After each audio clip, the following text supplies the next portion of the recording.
ఇప్పుడు జగల్లగ్నం. ఈ జగల్లగ్నం పూర్వకాలంలో మనకి రాజులు వేటకి వెళ్ళేవాడు. వాడు తిరిగి వస్తాడో రాదో తెలియదు, ఎందుకంటే మనం మృగాలు తినేయచ్చు, ఏదైనా కావచ్చు. అప్పటి పరిస్థితులను బట్టి వాళ్ళు రకరకాలుగా అంచనాలు. ఇందాక మనం చెప్పుకుంది వర్షలగ్నం, చైత్ర శుక్ల పాడ్యమి. చైత్ర శుక్ల పాడ్యమి ఏ సమయానికైతే లగ్నం ఏర్పడుతుందో ఆ లగ్నాన్ని బట్టి ఇందాక చెప్పుకున్నాం. ఇప్పుడు జగల్లగ్నం అంటే రవి మేషరాశి ప్రవేశం ఏ రోజైతే ఏ సమయానికైతే అవుతుందో ఆ రోజున మనం చక్రం వేసి రవి మళ్ళా కర్కాటక, తుల, మకర, ఒకటి మేషం, కర్కాటకం, తుల, మకరం, ఈ 4 రాసుల్లో సంచారాన్ని బట్టి దేశ యొక్క గోచారం చెప్పడం అనేటువంటిది ఒక సాంప్రదాయం. ఇది బ్రహ్మాండంగా మనకు తెలుస్తుంది. మంచి ఈసారి రవి 14వ తారీఖు 14 అంటే 11 గంటల 45 నిమిషాలకి మేషరాశి ప్రవేశం. తత్కాల లగ్నం వచ్చి మిథున లగ్నం అయితే లగ్నంలో గురువు ఉన్నాడు కాబట్టి డెఫినెట్లీ దేశం మంచి పురోగభివృద్ధి జరుగుతుంది అనేది ఫస్ట్ ఫండమెంటల్ పాయింట్. రెండోది, గురువు యొక్క దృష్టి పంచమ స్థానం మీద, సప్తమ స్థానం మీద, నవమ స్థానం మీద ఉంది. పంచమ స్థానం అంటే మనం చేసినటువంటి కృషి యొక్క ఫలితం. మనం కష్టపడి పాపం వ్యవసాయదారులు రాత్రి అనక పగలనక పొలాలు దున్ని సంవత్సరం అంతా ఇచ్చే చివరి పంట కోసం పాపం తపతపలాడుతూ ఉంటాడు. ఆ టైంలో కనుక వరదలు వచ్చాయనుకోండి, పరిస్థితి ఏంటి? సో అలాంటివి రాకుండా ఈ గురువు అంటే దైవబలమే, ఇట్స్ ఎ లక్, అది ఉన్నది వ్యవసాయదారులకి అని చెప్తోంది. అంటే పంటలు బాగా పడతాయి, వ్యవసాయదారులకు ఈసారి డబ్బులు బాగా వస్తాయి.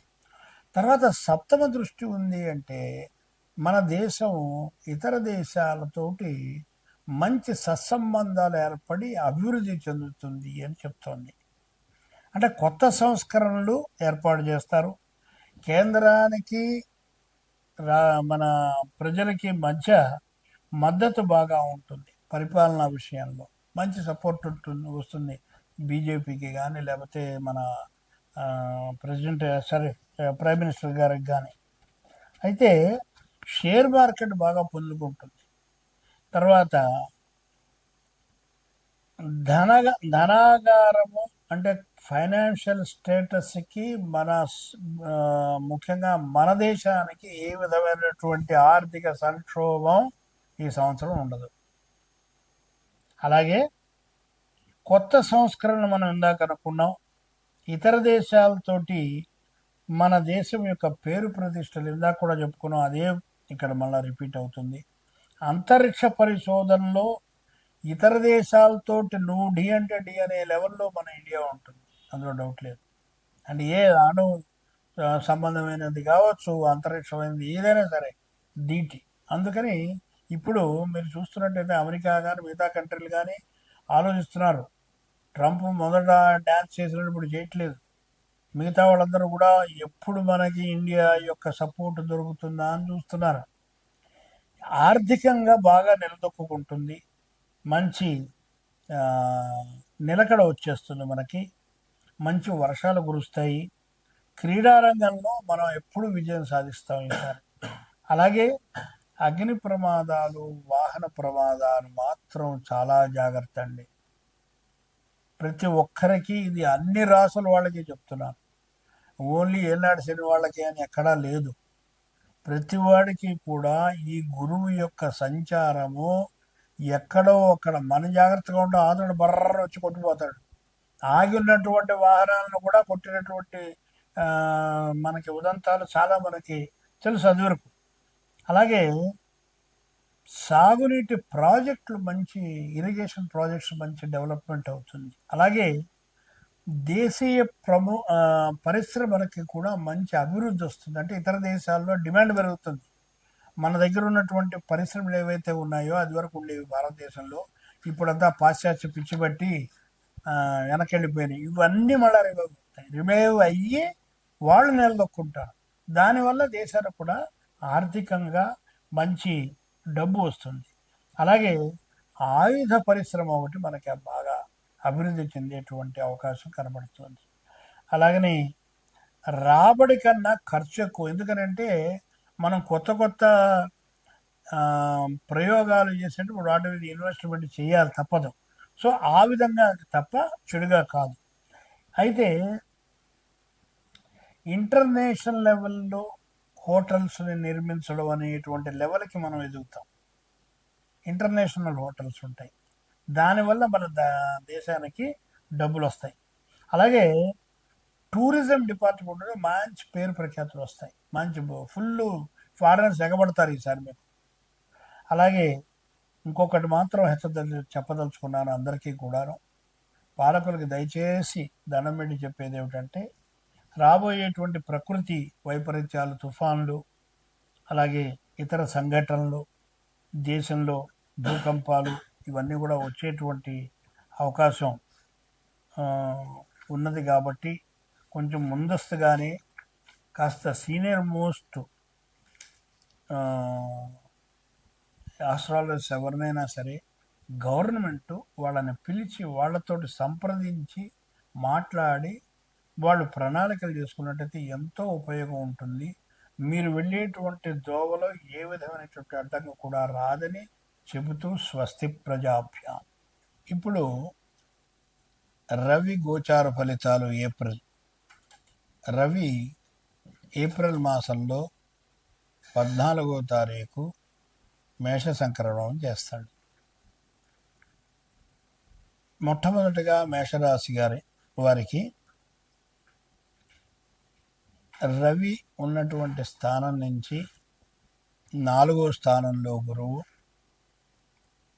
6వ స్థానంలో కేతువు, 11వ స్థానంలో కుజ రాహులు, 12వ స్థానంలో శుక్ర రవి శనులు సంచారం.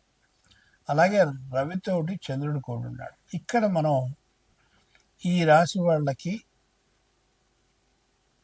రవ్యాత్ వ్యయస్థానంలో ఉన్నటువంటి గ్రహాల వల్ల రవి మేషరాశిలో ఉండడం మూలంగా శారీరక రుగ్మతలు కలిగేటువంటి అవకాశం ఉంటుంది. అంటే శిరో సంబంధమైనటువంటిది, అంటే బాడీకి విపరీతమైన వేడి పుట్టడం, తలకాయ నొప్పి కానీ, తల తిరగడం కానీ, సగ్గడ్డలు కానీ, ఇట్లాంటివి వచ్చేటువంటి అవకాశం ఈ మేషరాశి వాళ్ళకి ఎక్కువ కనబడుతుంది.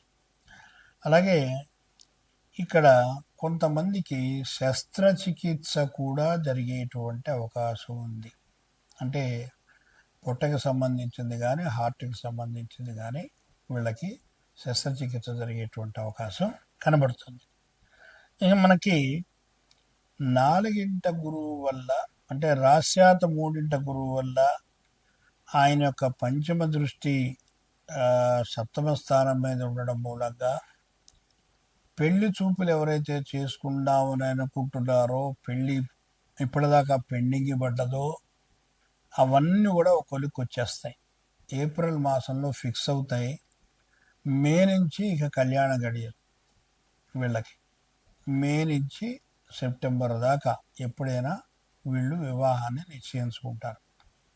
అలాగనే పంచమాధిపతి అయినటువంటి రవి లగ్నంలో ఉండి సప్తమాన్ని చూస్తున్నాడు కాబట్టి కొన్ని ప్రేమ వివాహాలు కూడా ఫలించేటువంటి అవకాశం కనబడుతుంది. ఏదేమైనప్పటికీ కూడా శని యొక్క సంచారము రవ్యాత్ వ్యయంలో ఉండడం మూలంగా, రవికి వ్యయస్థానంలో ఉండడం మూలంగా వీళ్ళకి ఆరోగ్య సంబంధమైనటువంటి ఖర్చులు, అనవసరమైన దుబారా ఖర్చులు అనేకం జరిగేటువంటి అవకాశం ఉంటుంది.